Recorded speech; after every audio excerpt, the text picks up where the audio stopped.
Yes. Hi, everyone, and welcome back to episode 3 with Becoming Without Limits. I am Destiny, your host. So, we're doing this episode a little differently, guys.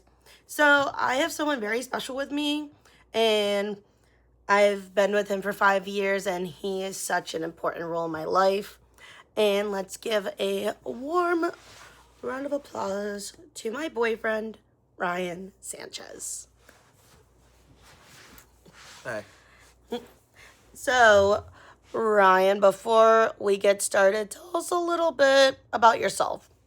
Well, my name's Ryan Sanchez. I'm from New York City, born and raised. Big baseball guy. I grew up playing baseball since I was 5 years old. My favorite team is the New York Mets. Obviously, big Mets fan. I grew up in a Yankee household, though everybody else was a Yankee fan at the time. And It must be very interesting because you're dating a Red Sox fan. it doesn't matter to me. Red Sox, Schmed Sox. Red Sox, Red Sox. I cannot with you. Anyway, but yeah, no, I grew up playing baseball. I played it all my life through elementary, middle school, and high school, and college. Which is where we actually met, which is at a school called Landmark College.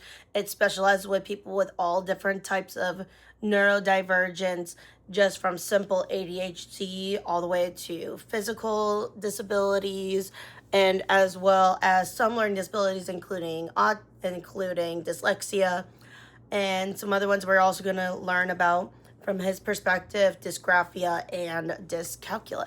I never knew what they were until we started dating and him explaining it to me and seeing how he was throughout school. So, if I'm being very honest, the school made an impact on both of us. And now that he is a baseball coach, it is very cool and impressive to see on him changing those kids' minds. But what was your first impression of me when we were in school? Well, I met you during a class period, actually. I was in class with her ex at the time. And when I was getting ready for class and I was talking to him, he was throwing a baseball against the wall. He was a pitcher too, one of the best pitchers I had ever seen, by the way. Played with him later on. Destiny walked up to me. A little cute girl walked up to me.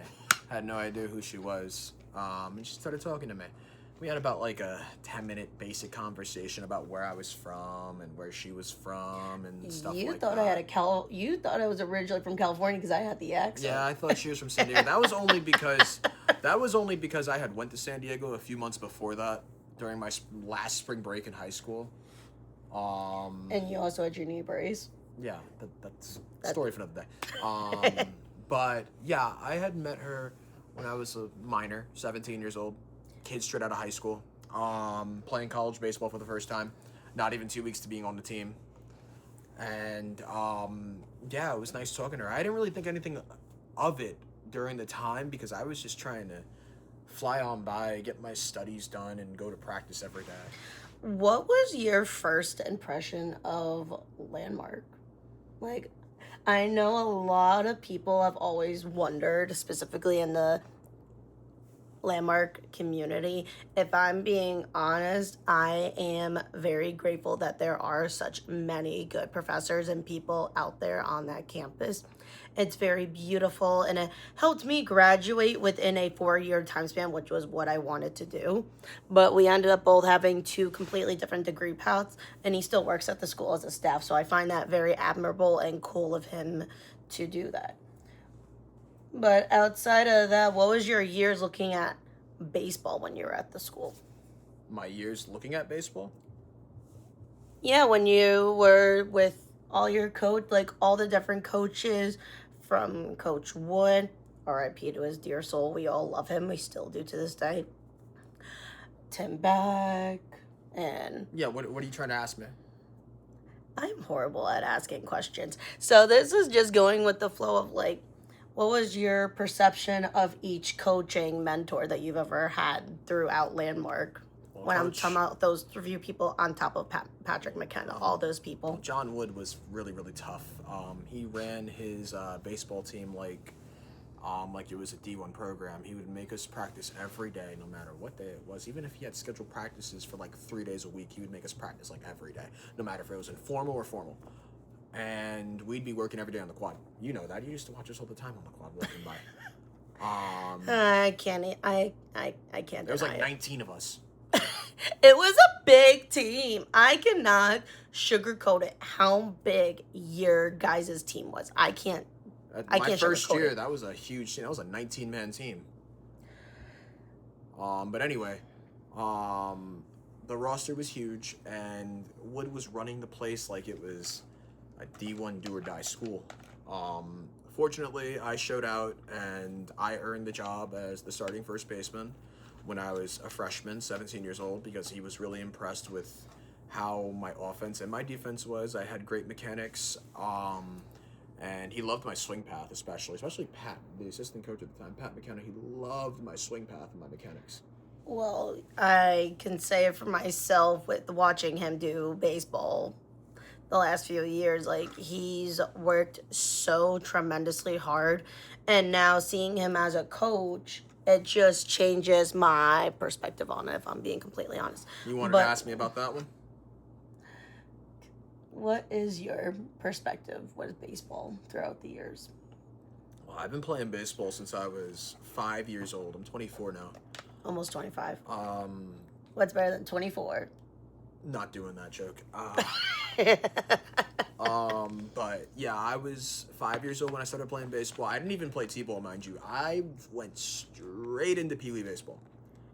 That's crazy because I've never seen it like that before. So hearing it from him, it was very unique and very cool to hear and see. So growing up in New York City playing baseball, it's very, very big in New York City. It's New York's favorite sport. The two biggest sports. Exhibit A. Yeah. Exhibit A. He's repping the Mets. Yeah. Well, they won today and they're on a roll, but even though they had a horrible, horrible season so far, but they're trying to salvage it, which I can appreciate. But anyway,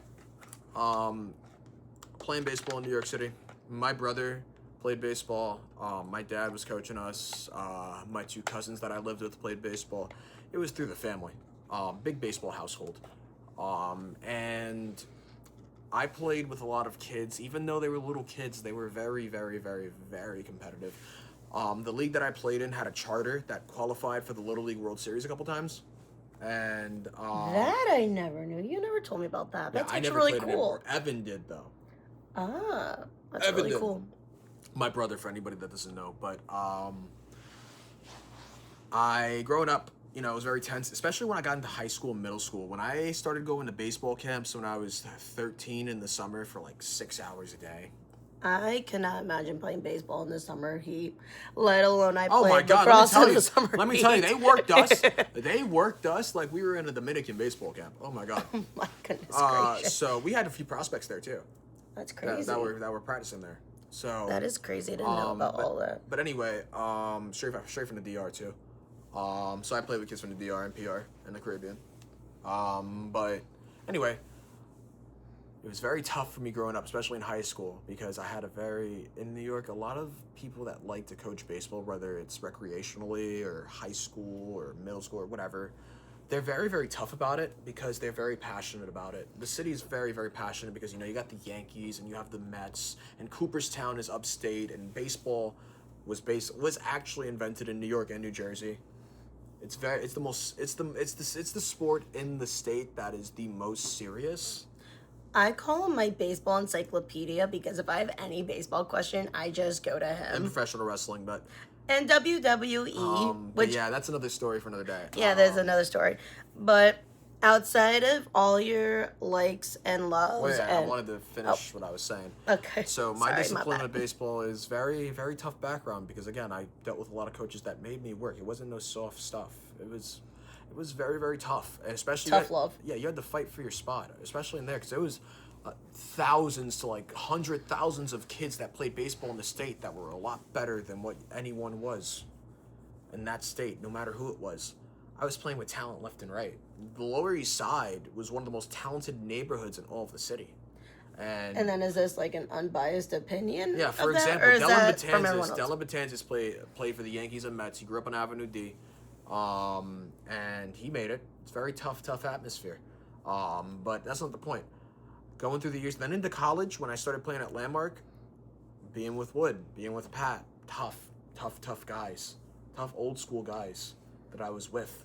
But you loved it because it was also something Reminded me that of you home. grew up with. Reminded me of home because how tough the coaches that I had, you know?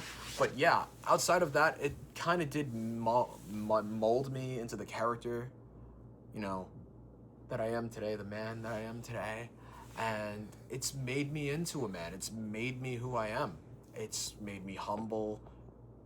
It's given me morals. Like, I can do nothing but thank the sport of baseball because it's been my life. It still is. I coach at Landmark now. I'm the assistant coach for Landmark Baseball at Landmark College, where I graduated with my bachelor's in psychology.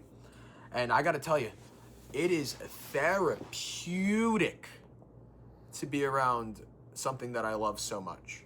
It really brings me joy. It takes stress off of me every day that I have it. It really does. And I love seeing a sport that makes you smile so much. But when it comes now, besides sports, and that is like the one thing that we love about the two of us, that we're so competitive. But let's jump into it a little bit with the two of us. What is something that you, like within the 5 years of knowing me, what was one of the things that you never expected to see me do? Date me. And Date me. why is that? Because you were with somebody else. I'm gonna be honest, during that time frame, I was not in the best place physically, emotionally, mentally. That last relationship wrecked me really bad, and I felt so alone during this time frame. And I became really close with Ryan when we were hanging out a lot. Like, we would hang out at our at what we call Fireside, which is our campus cafe. We would hang out there in the STEM building. We would do homework together. We would do all these different things to hang out with each other. Eventually, I had my 21st birthday.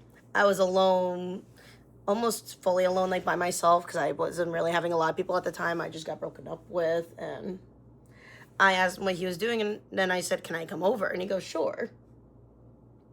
Yeah, I'm kind of surprised. I'm kind of surprised because it took him 45 minutes to come get me outside of his building, and I was waiting for him. And I thought he was standing in me the up. bathroom, and I had something, you know, I had to go to the bathroom. Thank you, but anyway. You were still taking forever to come see me, but still, during that time frame, keep in mind to you, this was 5 years ago. 2021. 5 years ago. 2021, 5 years ago. We were allowed to be in each other's dorm rooms during that time frame. But honestly, what did you think made it easier for us to slowly start, like, understanding, like, each other within, like, the 5 years that we've been dating? I began to understand you once we started getting closer, when you were in bed, you know, laying with me when we would talk. That's how I understand a person. When they talk to me about themselves for a long period of time, it makes me understand who they are and what they're about and what their intentions are. Because as a psychology major, again, I don't mean to be a smart ass, but as a psychology major, it's a myth, but I believe in it. You can kind of read people's minds once they start talking to you. And when did you realize that you liked me? The summer of that year. Was that regarding of our first date and all that stuff? Well, you were the one that asked me out. You were the one that told me you liked me first. Because in my mind, I was like, let me just shoot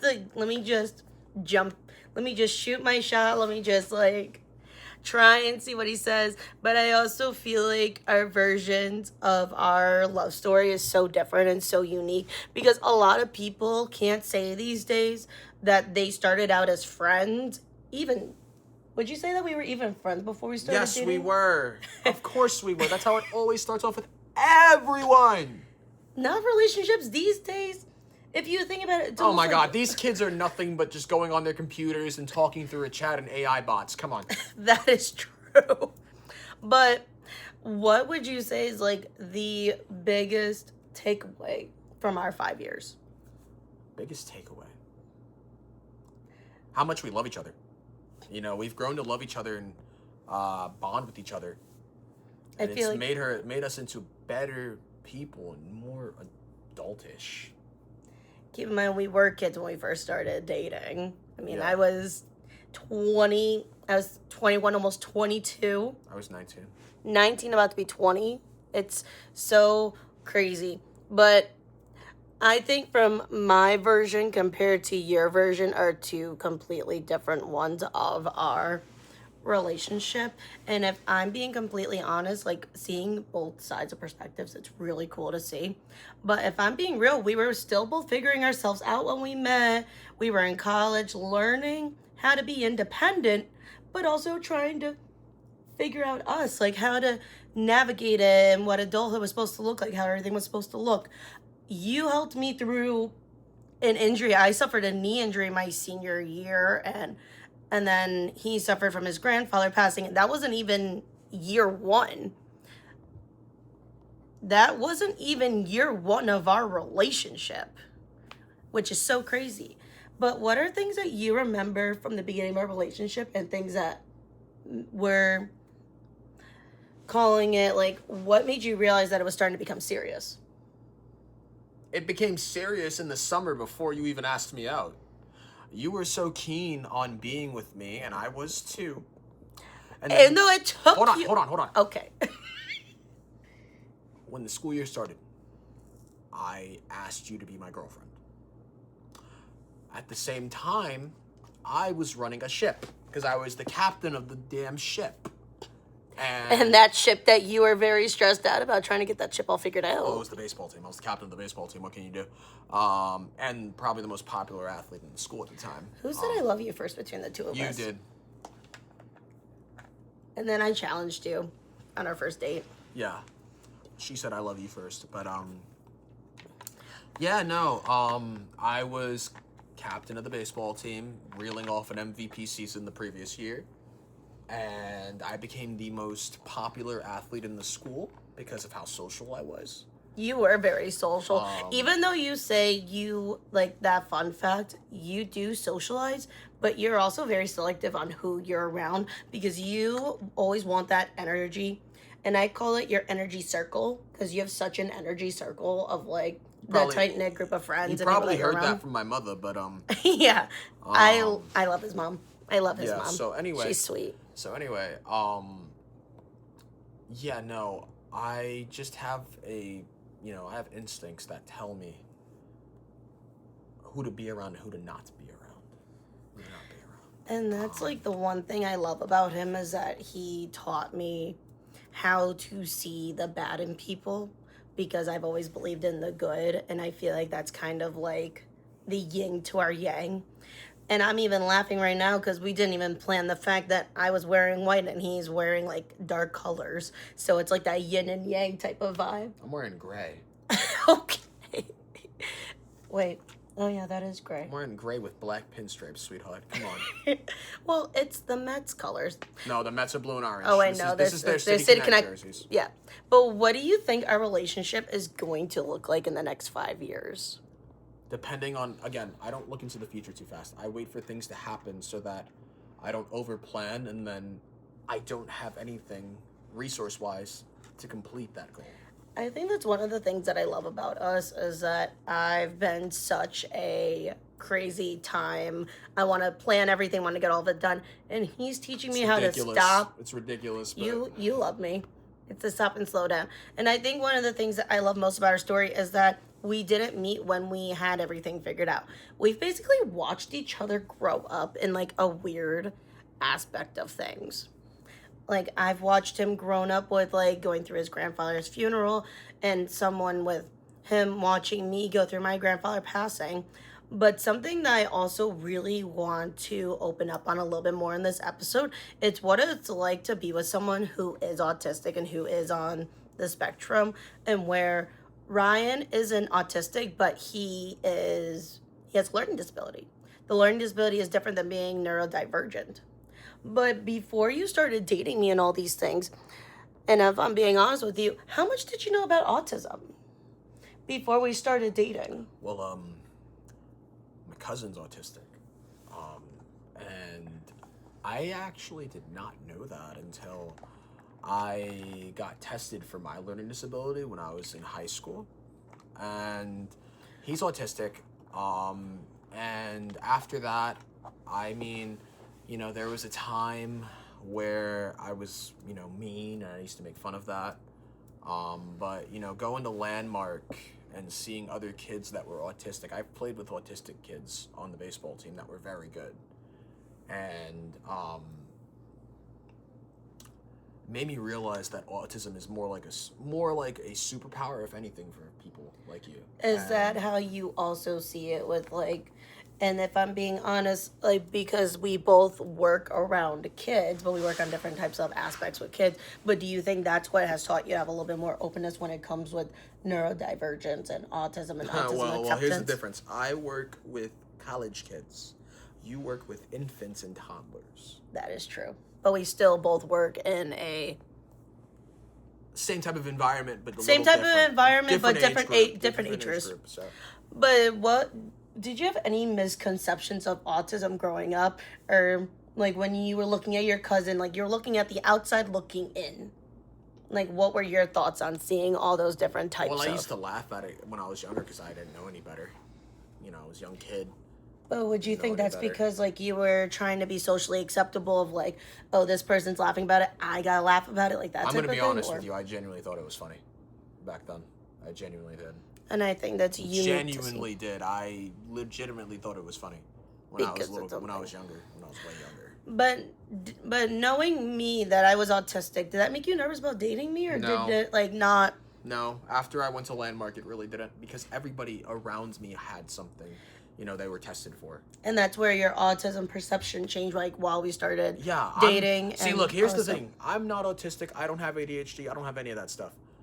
I literally just have a learning disability. That's it. I have a learning disability, which is dysgraphia and dyscalculia. That's it. And for people who don't know what dysgraphia and dyscalculia is, I can explain it. Dysgraphia, so it's basically when you can't really, it's not like dyslexia. Don't get it twisted. That just rhymed right there. You look in a book, right, for example, and you're not able to make out what's in it. It's basically imagery type of ordeal. Imagery. So, if I were to give you, a pie graph and I said read it, you can't read it? Yeah, not really. It would take me a minute. But dyscalculia is when you have trouble with numbers and mathematics. And I know you mentioned while you were all throughout school that you had a tutor in your high school years. I had a tutor only to help me pass the algebra region. So for those of you that are not from New York State in general, New York State has this rigorous high school final for certain subjects that are college requirements called regents. There's the algebra regent, the living environment, global, and U.S. history. Then there's optional regions that you do not have to take unless if you're in an advanced placement or honors class. So I was not in the honors classes, any of that. I took the regular region, so I didn't have to take English or chemistry or earth science. And optional. I never took chemistry. So even I can't even image that type of test. We had, in my state, we have PSATs, which was pre-SATs. We had PSATs. You did? Yes. We have PSATs and SATs. And come on, you don't know chemistry, sweetheart. I'm the one that I don't know. Hold on. You don't know chemistry, sweetheart. You're in a relationship. Obviously, you know what chemistry is. I'm saying I know chemistry. I know chemistry like us chemistry. I don't know about the chemicals. It's the same stuff. How? Chemistry is chemistry. I'm a boy, so there you go. Oh my God. Anyway, back to the point. So yeah, regents. This is a little small subtopic. But regents, New York State, you take at least 1, 2, 3, 4. 4 mandatory ones. Algebra, living environment, biology for you simpletons, global, and U.S. history. Global's? Oh yeah, global is. Yeah, geography basically. Geography. The one subject I absolutely nearly flunked. So, but yes, that was what I took in high school. But yes, I fun fact, I was in the extra time room all the time because I am not very, very durable when it comes to taking tests in terms of time limit. Because I take my time so much that I got to read things over. Dysgraphia, guys. Yeah. I thought that was also with this calculus. Or just Calculus, that was calculus. just for algebra. Oh. It was just for algebra. So it was only basically math, history type of classes. No, living environment, biology. I almost failed biology. Oh, I didn't. I didn't. But if I'm being honest, when it comes, besides that fact of that, autism just doesn't disappear because I'm in a relationship. There are times where I need reassurance. There are times that I can get overwhelmed. Sometimes I even need extra time processing something, especially when emotions are really, really big and really, really high. But thankfully, he's been my rock through everything. I'm very appreciative of that. But what have you learned about how I communicate something for you to understand? What have I learned? Yeah, what have you learned from me with communication? It's hard for you to communicate. You don't like saying stuff a lot of the time because you're so nervous to say things to me and intimidated that you just close everything out and you don't want to say anything. But when I talk to you calmly like this, I kind of help you out and I make you feel comfortable. I do that with everyone, not just her. He just has that natural therapeutic voice. So, like, for an example, because it's very normal too, I get a lot of anxiety attacks, or like, I have a lot of overthinking. He's very good about, I call putting myself back to earth on that level, because sometimes I'm not very good about putting myself back down to earth, and it'd be like, babe, I love you, but you're overthinking it, and this is why you're overthinking it. That's like the child-friendly way of saying it. Yeah, I say it in a more vulgar way, but that's not for the cameras. No, it's not. No, it's not. That's just a general, like, synopsis of how we solve that part. I just use, I just be who I am normally, and I talk to her like that to make her feel comfortable, because she's already comfortable with me anyway. So it always works. But how do you, like, what are some signs that you notice when I start getting, like, overwhelmed? And what are some things that has helped us through, like, misunderstanding? When you start to shut people out and you get very quiet and then you get very sad very quickly. Is it, like, a look, or is it just, like, I say a phrase? It's a variety of different things. It could be anything with you.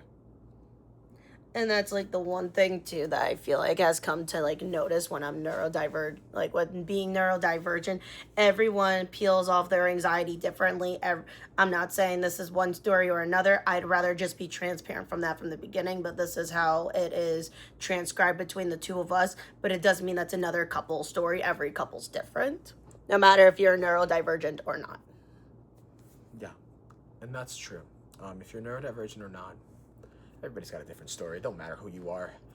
You have your own story and you tell it any way that you want to. Nobody tells your story for you. No, everyone is different, and that is one of the things that I absolutely love about him. But also what I feel like as well, what we've had to learn, and I also don't want this episode to make it sound like only about Ryan and how he had to learn how to help communicate with me. I've also had to learn how Ryan communicated as well. I'm not trying to make it all about me here, but I'm also trying to put it with him as well. Relationships involve two people, and this is something like I've recently learned, very, very recently, is that we both have to listen, compromise, apologize, and grow.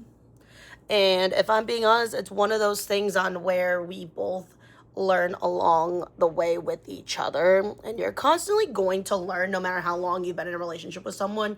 You always are learning, you're always exploring, you're always growing.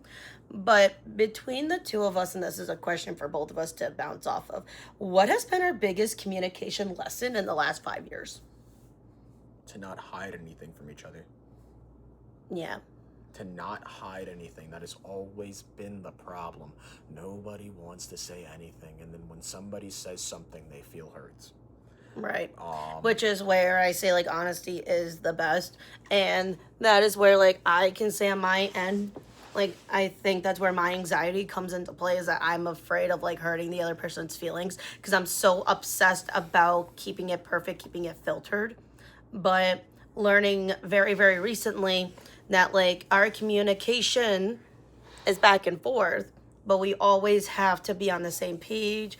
We always have to be so, what's the word I'm thinking of here? Connected and meshing on how we talk. Because if I'm being honest, like my last relationship, all we did was argue, argue, argue, argue, argue. And that is something I'm not trying to do with this one that I'm in now. But the plan is to keep and I feel like this is also, I agree with that. What our biggest communication lesson is telling him everything. And thankfully, I have a counselor who's helped me understand this perception that honesty is the best policy and that you can't filter yourself out or shut the other person out, because at the end of the day, it's not going to help the other person and it's just going to make the situation worse. But what is something that we've used to argue about that we've handled better? Honesty. Literally, honesty. I would always argue with you about that because I'm a man of honesty. I hate liars. Oh my God, I hate them.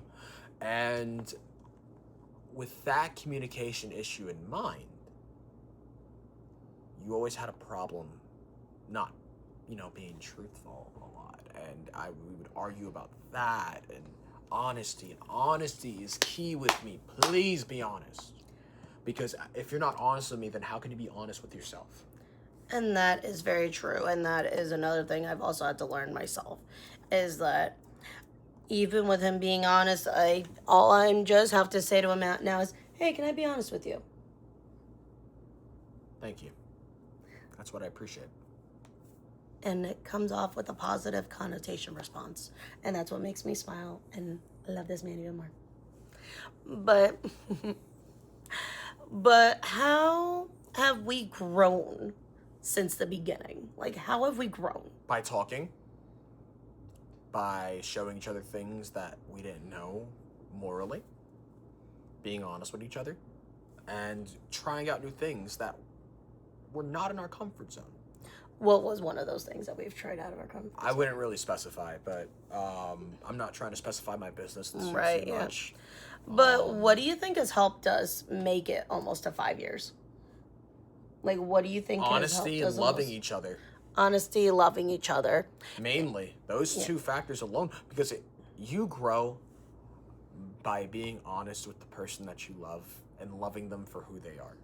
You don't grow by beating them down. You don't do that. You don't grow by arguing. You don't grow by beating each other down. No, and I can piggyback off of him. It can create like a resentment with some couples, and like that's where like people can see the sign. And most importantly, you don't lie to each other. Thank you. Anyway, so lying is also another huge one. Yeah. Lying is a huge one. As all of these things are different journeys for both of us to learn with each other.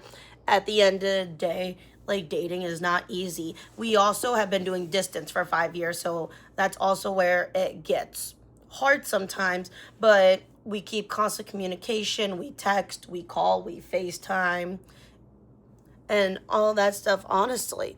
And I'm not gonna lie to you, I feel like it's become a huge learning curve for both of us between dating at 19 and 21 to where we are now at 26 and 24.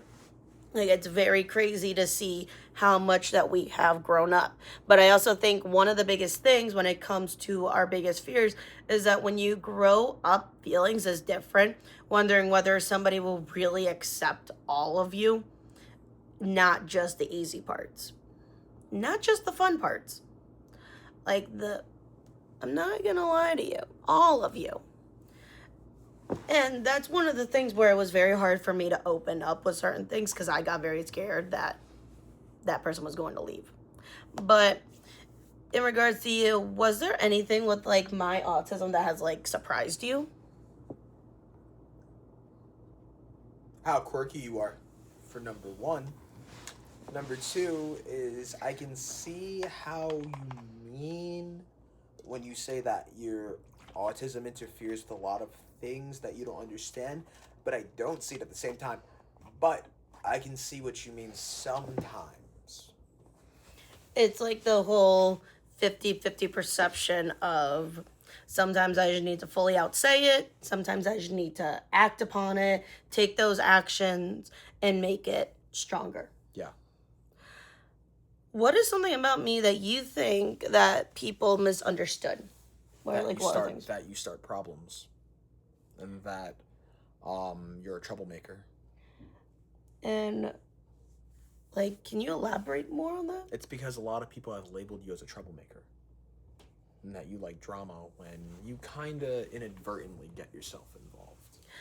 Because sometimes with certain situations, I will admit this, during school, I wanted everyone to like me. I'm just like... Everybody wants that. I know that's something that everyone wants, but personally, that was like one of the biggest things with me, is that I was obsessed with the big friend circle. I was obsessed with all these other things. Even though I'm not going to lie, some of them I'm still addicted to these days. But what do you admire the most about me? Like, what do you think makes our relationship work? How nice you are. How you do things for me and I do things for you. I like that dynamic. That's what a relationship is supposed to be. 50-50. Yes. Because it's not a one-way street, Dust. No, it's not. I always tell you that. No. That is one of our biggest lessons that we have towards each other every single time, is that it's not a one-way. He's being a goofball. He's being adorable. I'm getting distracted. Oh, how many questions you got on here? Damn.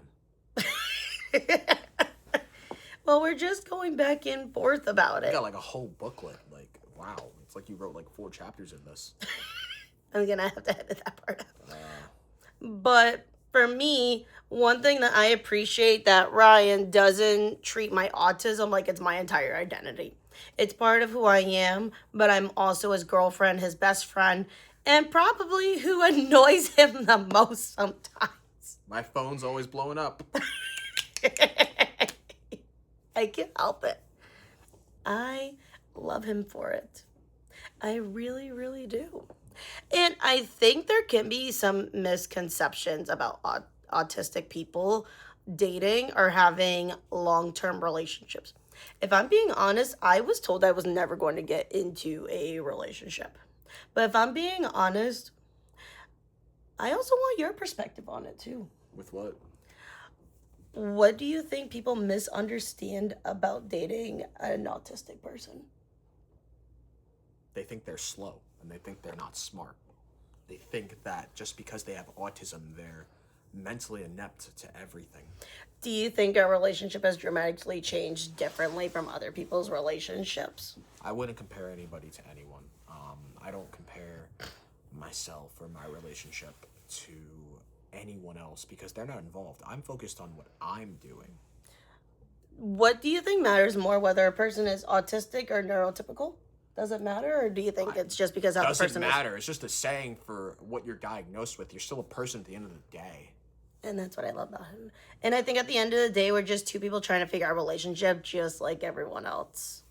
We laugh, we argue, we have our inside jokes. Yeah. We annoy each other. But that's like part of my quirkiness, is that I'm a very annoying person sometimes. But we go on dates, we make plans, we spend time together. We have good days, we have difficult days, but every relationship is different. Every relationship is unique. But autism is a part of our relationship, but it isn't the relationship. If people understand my mojo on that. But if I'm being honest, I'm looking back at her times in school. I want to go back to Landmark for just a quick second, because that's where everything started. Talking about it, my employer does. My employer. But what's your favorite memory of us at Landmark? Being together, in general. Did we have a particular place we like to hang out at? Yeah, your room. Or my room. What do you think is the funniest memory of us? Is that a spider over there? No, it's not. Okay. Are you sure it's not a spider over there? That's not a spider. Okay. Okay. I saw a black thing. I don't know if that's a spider or not. It's not a spider. But what was one of your favorite memories of us when we were in school? Again, just being with each other.